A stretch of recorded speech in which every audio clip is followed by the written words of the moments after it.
सद्बुद्धि, सन्मार्ग और कार्य का संकल्प देना, अडिग रहे विश्वास तुम पर, ऐसा अंतः कर देना, मेरे हृदय में आने में तुम्हें कोई संकोच न हो। हे गुरुदेव, मुझे नज़रों से दूर कभी न होने देना। हे गुरुदेव, मुझे नज़रों से दूर कभी न होने देना। नमस्कार, गायत्री चिंतन धारा के इस सतत प्रवाह में आप सभी का स्वागत है। मित्रों, जगह जगह यज्ञ हो रहे हैं, बहुत से परिजनों से मेल मुलाकात हो रही है और बातचीत हो रही है लोगों से।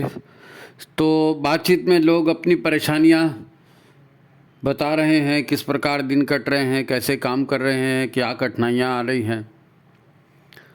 तो एक उसमें एक बात उभर कर आती है कि गुरुदेव का कथन कहें या माता जी का कथन कहें या अंतः प्रेरणा कहें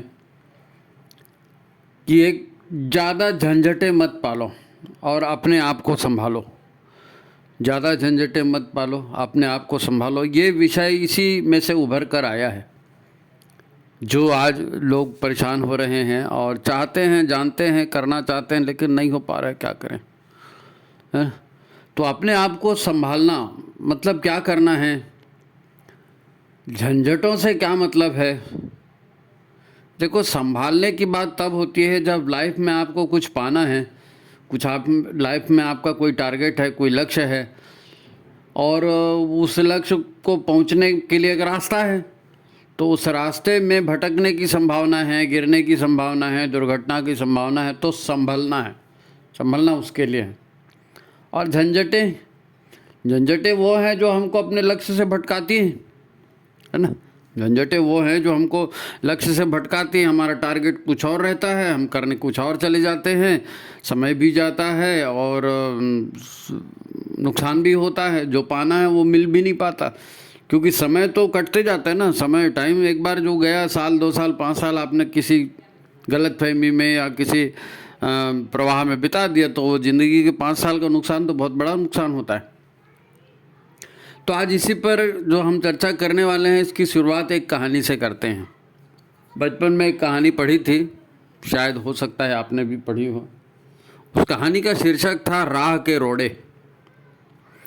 कहानी कथा ये कहती है कि एक राजा था, उसकी एक ही संतान थी, वो भी लड़की थी। राजा बहुत, जाहिर है राजा था, बहुत पैसे वाला था, मान सम्मान था, और एक अकेली लड़की, तो उसको पाला पोसा भी ऐसे गया कि लड़के जैसे भी काम वो कर सकती थी। तो सुंदर भी थी लड़की बहुत। धीरे धीरे लड़की बड़ी हुई तो उसकी स्पोर्ट्स में बड़ी, एडवेंचर में, इसमें बड़ा इंटरेस्ट था वो लड़की का। तो जब उसकी शादी की बारी आई तो किससे शादी किया जाए, तो बहुत लोगों को प्रस्ताव भेजे गए और कई लोगों ने खुद ऑफर भी किया, लेकिन लड़की को उसमें कोई पसंद नहीं आया। तो लड़की ने एक शर्त रखी, भाई शादी तो करना ही है। एक शर्त रखी, क्योंकि लड़की जो है ना, दौड़ने में बड़ी एक्सपर्ट थी, रनिंग एक्सपर्ट थी, खूब तेज, इतना उसके जितना तेज कोई दौड़ नहीं सकता था, ऐसी उसकी क्षमता थी। तो उसने घोषणा की कि जो भी युवक आएगा और दौड़ में मुझको हरा देगा, तो मैं उससे शादी कर लूँगी। अब बहुत से युवक आए।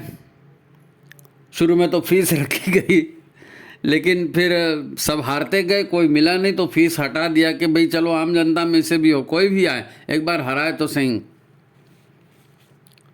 तो ऐसा कोई युवक आ नहीं रहा था। दोबारा घोषणा की गई, तिबारा घोषणा की। आखिर एक राजकुमार उसके लिए तैयार हुआ।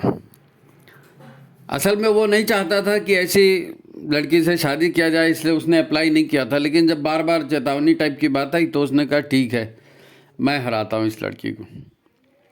तो राजकुमार गया, राजा से मिला, लड़की से मिला, उनकी बातचीत हुई और दौड़ने का प्रोग्राम भी तय हो गया। भाई ये बहुत बड़ा राजकीय उद्यान है और इस उद्यान के भीतर परिक्रमा लगानी है। जो पहले दौड़ करके आ जाएगा तो वो उससे शादी कर लेगी राजकुमारी। अब आने वाला जो राजकुमार था वो भी जानता था कि वो इतनी तेज़ी से नहीं दौड़ सकेगा जितनी तेज़ी से वो राजकुमारी दौड़ती हैं। तो उसने अपना दिमाग लगाया खोजबीन की कि इस लड़की की कमजोरी क्या है। तो पता चला कि राजकुमारी है, उसको सोने से बड़ा प्रेम है, सोने से बड़ा प्रेम है। वो सोना देखते ही उसको ऐसा लगता है कि लपक लिया जाए, जितना ज़्यादा से ज़्यादा सोना मेरे पास आ जाए। तो बस राजकुमार को सूत्र मिल गया। उसने दौड़ने के मार्ग में ऐसे आधा आधा किलो के सोने की ईंटें यहाँ यहाँ यहाँ यहाँ ऐसे रख दी, बहुत सारी जगह पे, बहुत सारी जगह पे रख दी। लंबी दौड़ थी, 4-5 किलोमीटर की दौड़ थी और उस दौड़ में जीतना था। तो दोनों की दौड़ शुरू हुई, जाहिर है राजकुमारी आगे निकल गई। थोड़ी दूर आगे निकल गई तो उसको ऐसा लगा कि ये सोने का जैसे कुछ चमक रहा है। तो उसने पीछे पलट के देखा तो दिखा तो राजकुमार काफ़ी पीछे है। तो वो रुकी और उसने देखा ये क्या है, तो उसको दिखा रही ये तो सोने की ईंट है। तो उसने सोचा चलो इसको उठा के रख लेते हैं। उसने सोने की ईंट को उठा के रखा, दौड़ते रही। फिर लगा कि अरे ये तो लाभ हो गया, शगुन अच्छा हो गया, सोना मिल गया। फिर थोड़े दूर के बाद उसको फिर मिला सोना। अब वो फिर रुकी, पीछे पलट के देखी तो कहीं आता पता नहीं था राजकुमार का। फिर वो ऐसा दौड़ते दौड़ते जब तक आधे से ज़्यादा चक्कर बीत गया, उसके पास इतना सोना इकट्ठा हो गया कि उस सोने को लेकर के अब उससे दौड़ते नहीं बन रहा था, क्योंकि भार बहुत हो गया था। खाली हाथ दौड़ना अलग बात है, 15-20 किलो 25 किलो का भार लेके दौड़ना एक अलग बात है। वो दौड़ रही थी, उसको लग रहा था कि भाई मैं कहीं हार ना जाऊं। तो उसने सोचा मैं कैसे हार सकती हूं, और फिर इतना सारा सोना इकट्ठा हो गया, इसको कैसे छोड़ दूं। तो दौड़ पूरी होते तक राजकुमार उसके नज़दीक आ गया। न तो उससे सोना फेंकते बना और न ही तेज़ी से दौड़ते बना। तो जाहिर है राजकुमार आगे निकल गया और वो दौड़ जीत गया। और दौड़ने के बाद वो राजकुमारी और राजकुमार की शादी हो गई। मैसेज क्या है? मैसेज ये है कि उस लड़की को शादी करनी थी एक अच्छे धावक से, लेकिन क्या वो कर पाई? ये उससे एक कमज़ोर धावक आया और उसने उसकी कमज़ोरी को पकड़ा और वो फिसल गई। वो चाहती तो जीत सकती थी, उसके पास पूरा सामर्थ्य था। ऐसा ही हमारे साथ हमारे जीवन में होता है। जीवन तो जीवन है, पशु का हो, मनुष्य का हो, किसी का भी हो। अब मनुष्य जन्म को देव दुर्लभ कहा जाता है कि देवताओं के लिए भी ये दुर्लभ है और ये तन हमको मिला है। तो इसको जो जीते हैं तो किस हिसाब से जीते हैं? हम किस हिसाब से जीते हैं? देव दुर्लभ तन मिला है, चलो इसका फ़ायदा उठाया जाए, ऐसा करके कौन जीता है? कोई जीता है? नहीं जीता है। क्यों नहीं जीता है?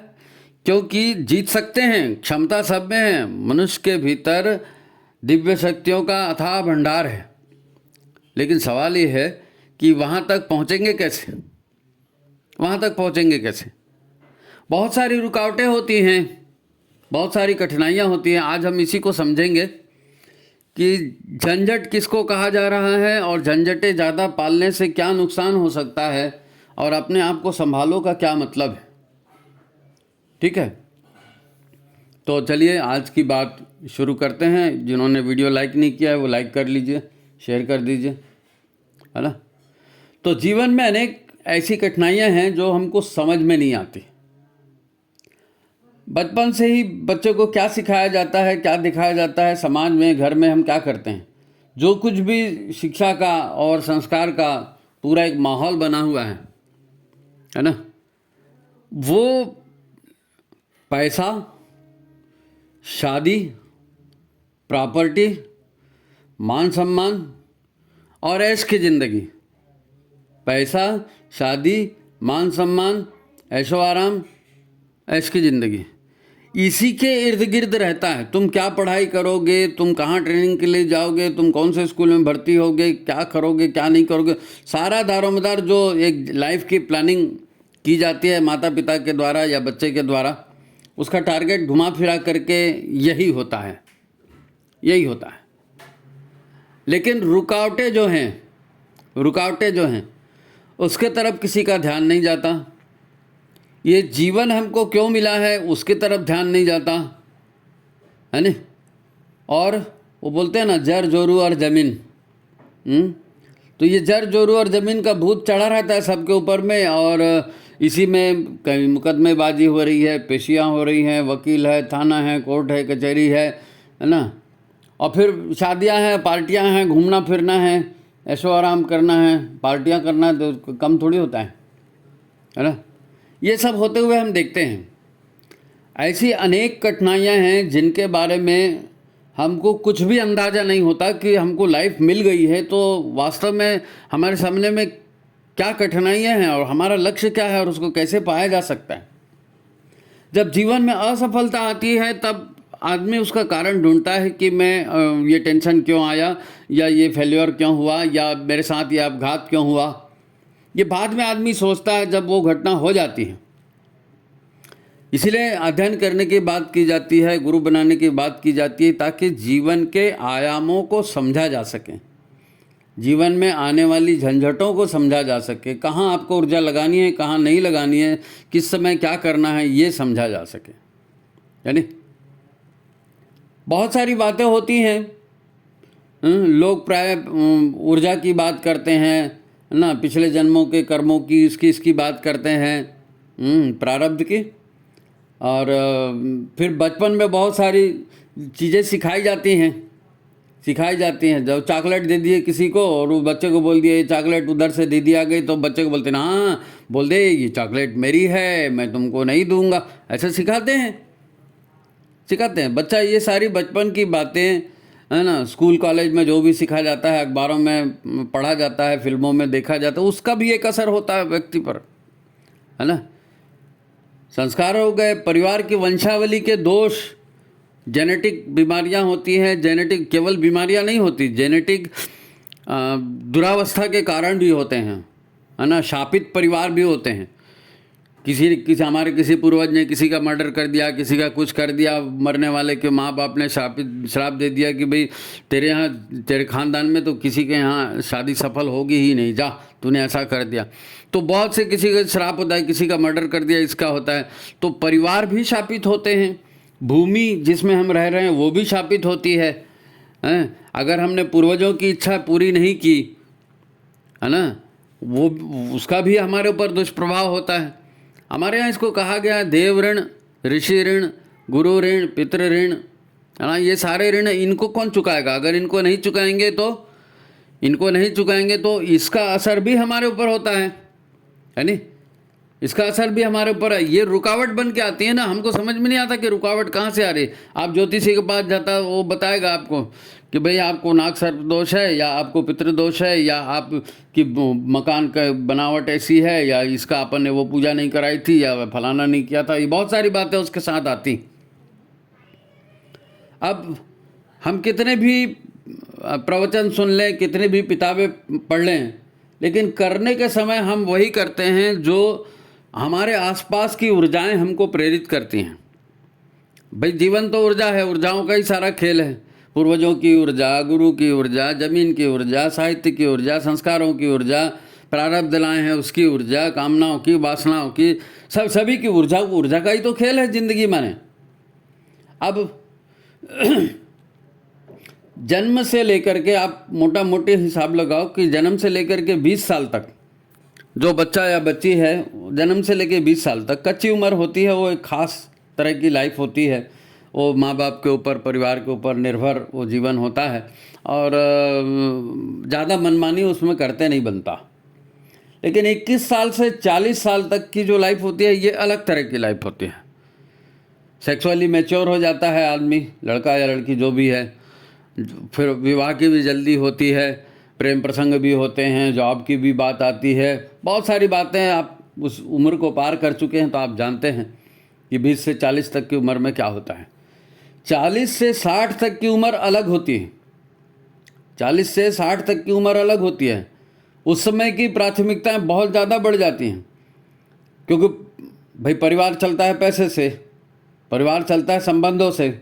तो पैसा भी कमाना है, संबंधों को भी बनाना है, फिर बच्चे पैदा हो गए तो उनका भी फ्यूचर देखना है, उनकी पढ़ाई, उनके स्कूल की बात आ रही, फिर कभी इसकी शादी अटेंड करो, कहीं घूमने जाना है, कभी कोई पारिवारिक कोई बातें आती हैं। तो 40 से 60 साल तक की उम्र में धीरे धीरे व्यक्ति का शरीर भी डाउन होते जाता है ना, शरीर की ऊर्जा का स्तर गिरते जाता है और कामों की परेशानियां बढ़ते जाती हैं।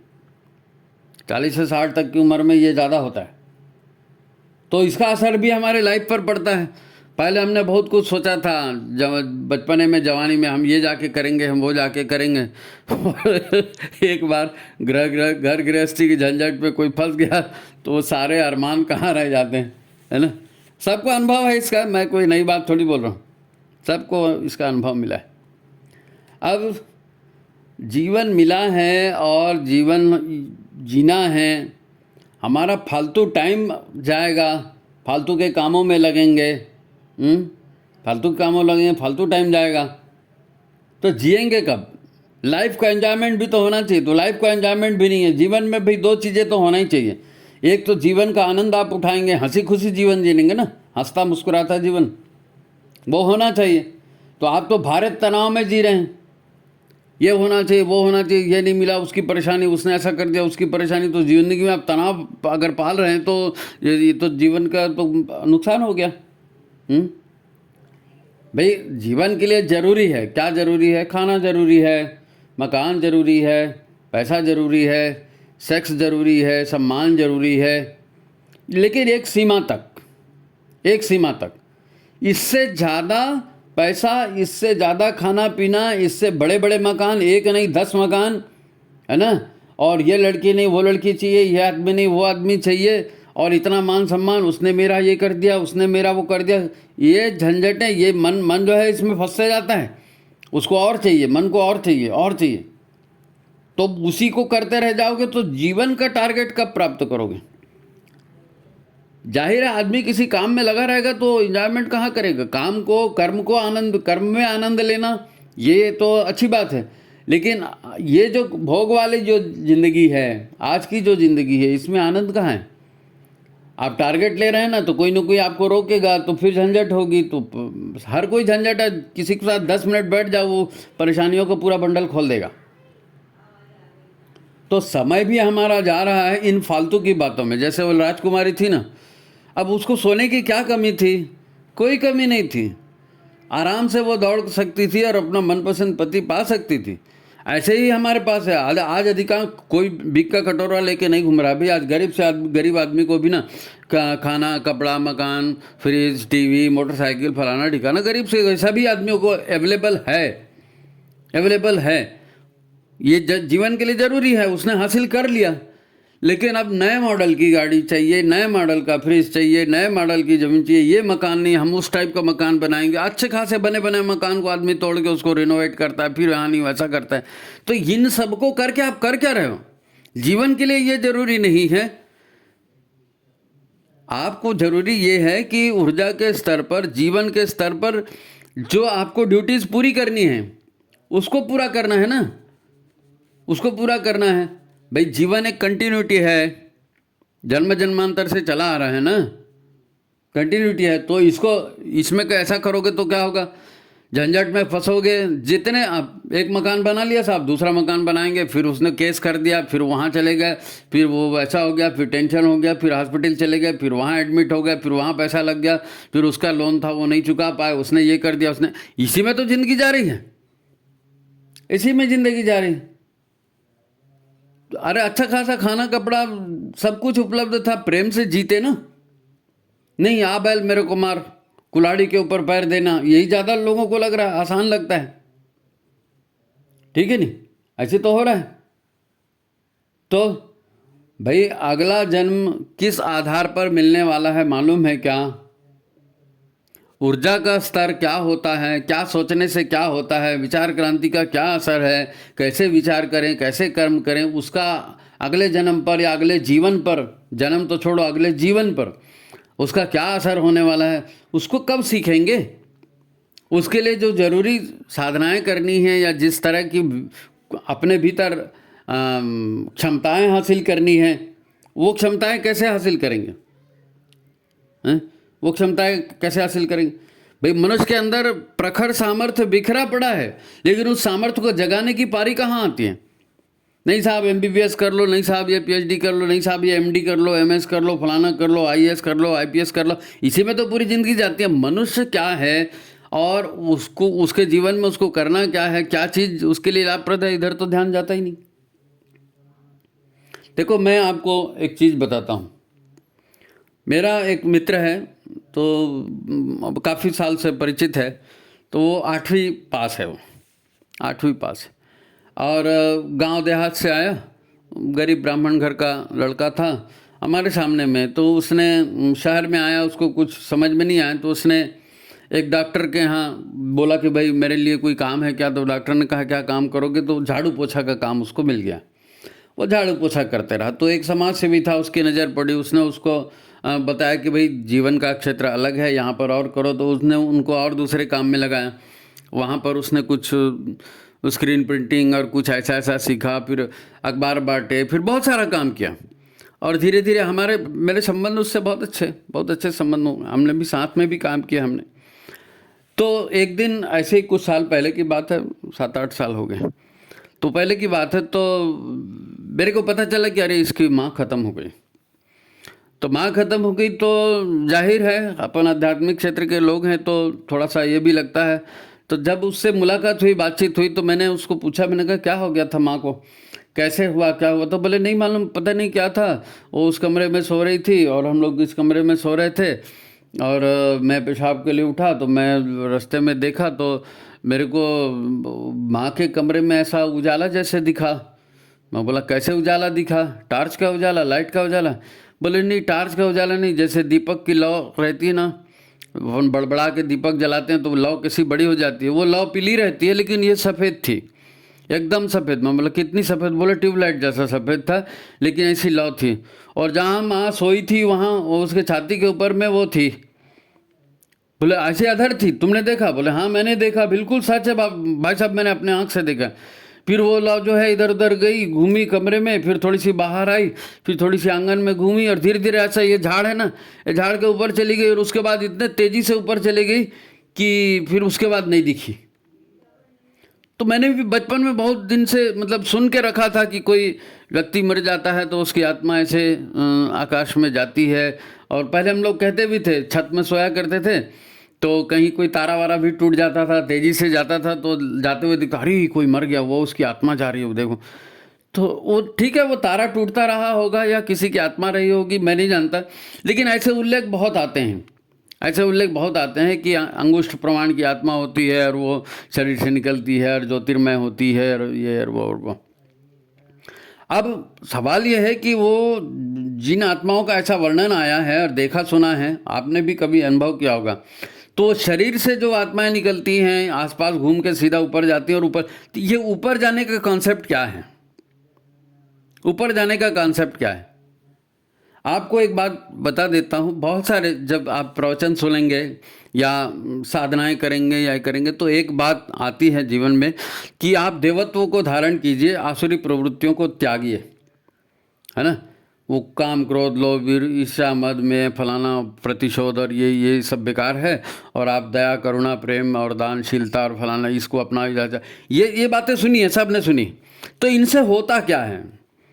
तो ये कर्म है, और इन कर्मों का जो फिजिकली कर्म होता है उसका रिजल्ट तो फिजिकली आ जाता है, लेकिन कर्मों के संस्कार जो नीच भावनाएं होती हैं, दुष्टता की भावनाएं होती हैं, उसके संस्कारों की ऊर्जा हैवी होती है, उसके संस्कारों की ऊर्जा हैवी होती है।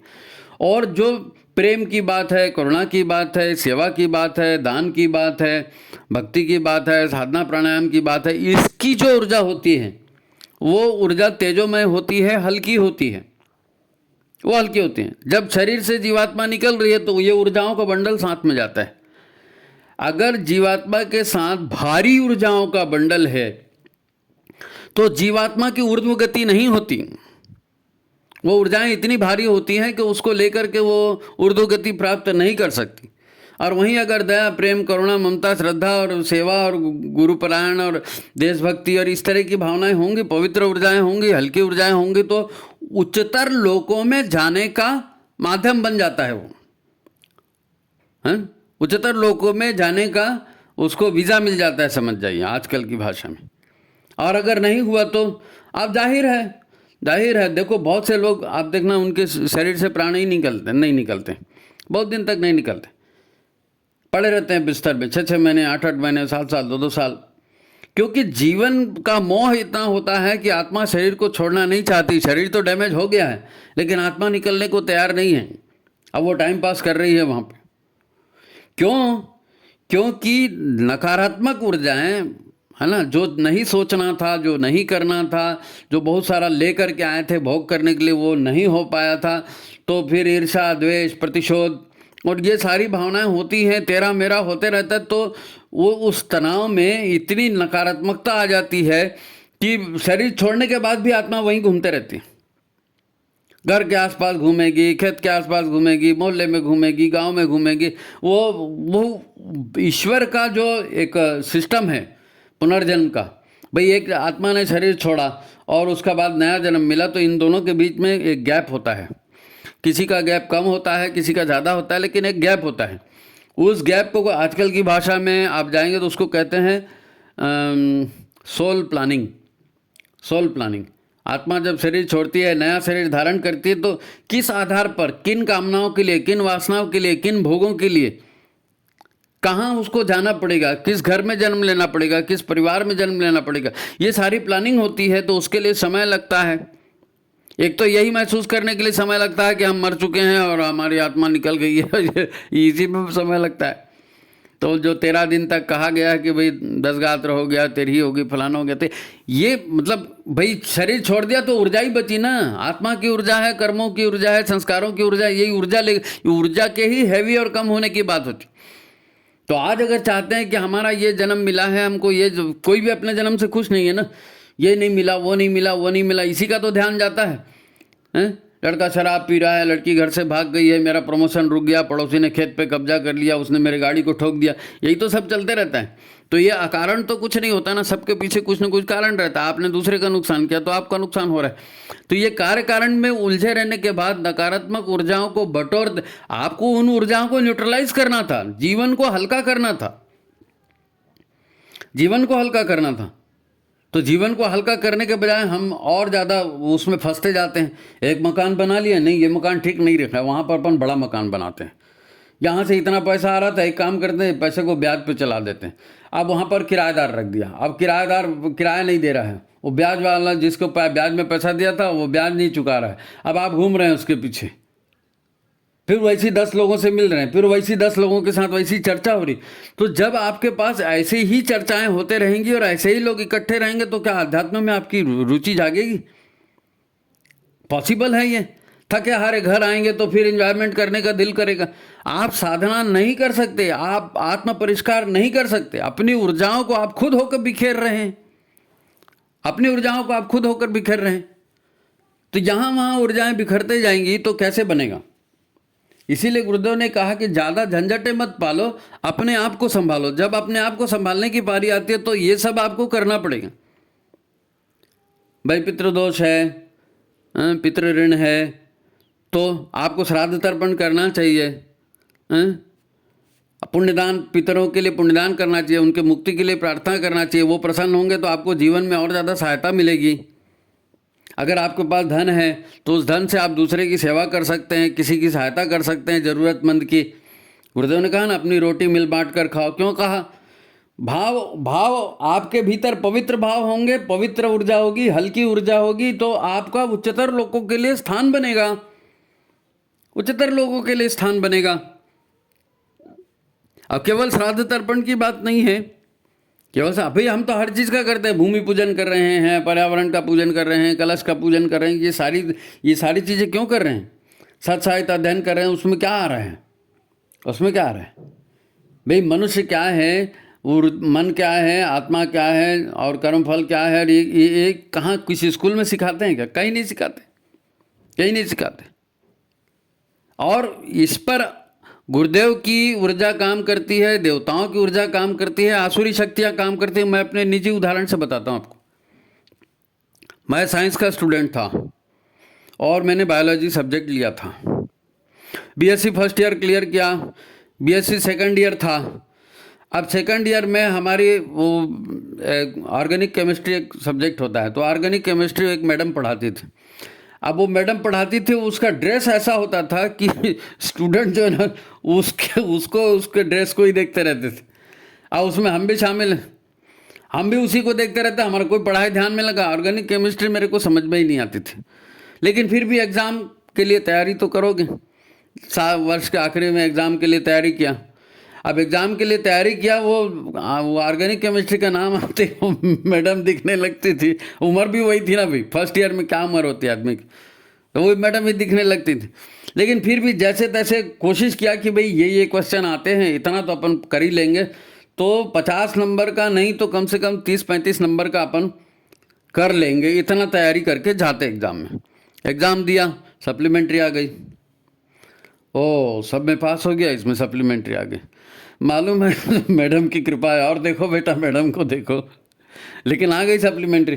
फिर सप्लीमेंट्री की तैयारी की, सप्लीमेंट्री की तैयारी के एग्ज़ाम दिए।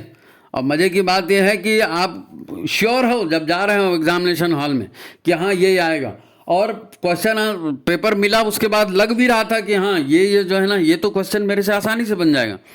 लेकिन क्वेश्चन लिखने बैठे और थोड़ा सा लिखे और उसको काट दिए, कन्फ्यूज़न आ गया। चलो दूसरा क्वेश्चन लिखते हैं, उसको लिखे, थोड़ा सा काट दिए, तीसरा लिखे, और आधा टाइम जाते तक, 3 घंटे का पेपर है तो 1.5 घंटा जाते तक आदमी इतना नर्वस हो जाता था मैं कि मेरे से फिर बनता ही नहीं था। तो सप्लीमेंट्री दिया, उसको फिर सप्लीमेंट्री आ गई, तो 2 बार सप्लीमेंट्री आ गई। दूसरे बार भी सप्लीमेंट्री दिया, अब उस समय 2 बार मिलता था सप्लीमेंट्री का मौका, और उसमें भी फेल हो गया। तो आखिर मैं बोला नहीं भैया नहीं बनेगा ये मेरे से, मैंने वो बायोलॉजी छोड़ ही दिया, कॉमर्स ले लिया, कॉमर्स ले लिया।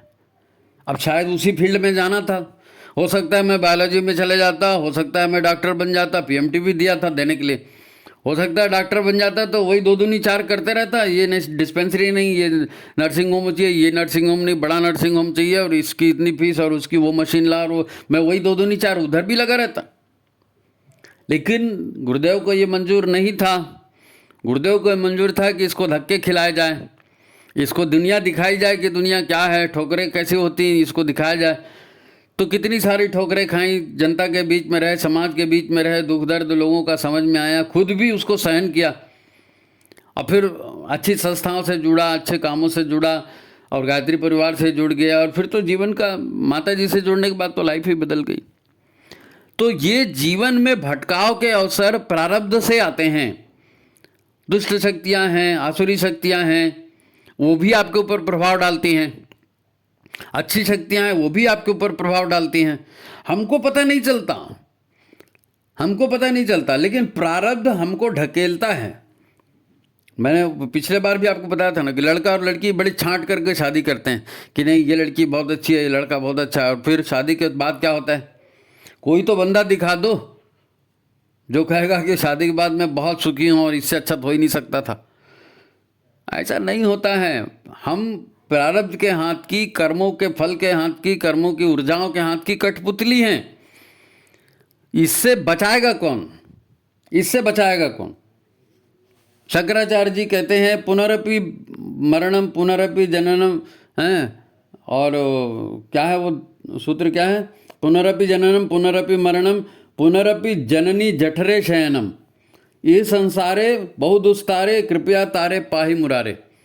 हे भगवान यही हो रहा है, यही हो रहा है। मकान बना रहे हैं, प्रॉपर्टी बना रहे हैं, पैसा बना रहे हैं, यहाँ जा रहे हैं, वो सम्मान, और ज़िंदगी ख़त्म कर रहे हैं। और जिस ज़िंदगी के विकास के लिए जन्म मिला था, जो सत्कर्मों के लिए जन्म मिला था, आध्यात्मिक उन्नति के लिए जन्म मिला था, वो सारे काम तो गए, और फिर मर गए, फिर दूसरी माँ के गर्भ में चले गए। और यही चक्री चल रही है, यही चक्री चल रही है। अपने शरीर के भीतर की दिव्य शक्तियों की तो हमें पहचान ही नहीं है, उनको जागृत कैसे करेंगे?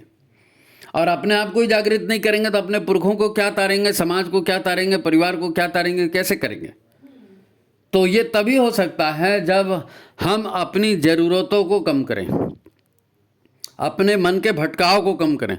क्या लेना देना है दुनिया भर के से, जो भी हो रहा है, अरे होने दो ना भाई। तुमको क्या चाहिए? तुमको परिवार ठीक है ना, तुमको खाना कपड़ा मिल रहा है ना, तो तुम अपने आध्यात्मिक उन्नति की ओर ध्यान दो। उधर ध्यान नहीं देंगे और दुनिया भर की मुसीबतें पालेंगे, फिर बोलेंगे क्या करें, ध्यान में मन नहीं लगता, क्या करें, अनुष्ठान तो हमसे हो ही नहीं सकता, क्या करें, कमर ऐसी हो गई और फलाना पैर ऐसा हो गया और घुटने से चलते नहीं बनता, और मर जाओ। बाप रे, बहुत आसान चीज़ है, लेकिन क्या करें।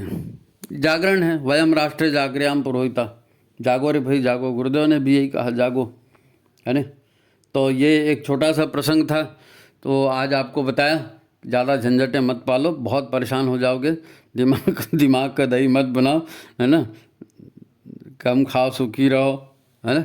आज का समय बहुत बेकार है, अभी कोई किसी की हेल्प करने नहीं आता, कोई किसी की हेल्प करने नहीं आता।